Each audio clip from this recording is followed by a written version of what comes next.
ఈ ప్రభుత్వం అసెంబ్లీ సమావేశాలు ఎందుకు నిర్వహిస్తున్నట్టు? ప్రజల కోసమా?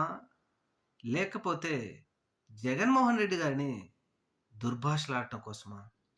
ప్రతిరోజు జగన్మోహన్ రెడ్డి నామస్మరణ లేకుండా అసెంబ్లీ జరగడం లేదు.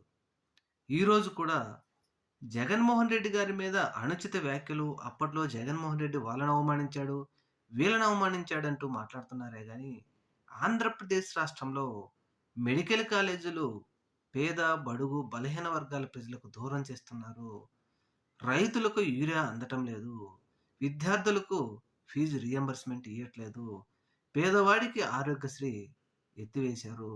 పేదవాడికి ఇల్లు పట్టాలు రద్దు చేస్తున్నారు. జగన్మోహన్ రెడ్డి ఇచ్చినటువంటి అనేక సంక్షేమ పథకాలు ఈ ప్రభుత్వం రద్దు చేస్తా ఉంది. తల్లికి వందనం 87 లక్షల మంది జగన్మోహన్ రెడ్డి ఇస్తే, కనీసం 60 లక్షల మందికి కూడా ఈ ప్రభుత్వం ఇవ్వలేదు. దీని మీద చర్చ జరపకుండా జగన్మోహన్ రెడ్డి ఆయనను అవమానించాడు. జగన్మోహన్ రెడ్డి ఈయనను అవమానించాడు.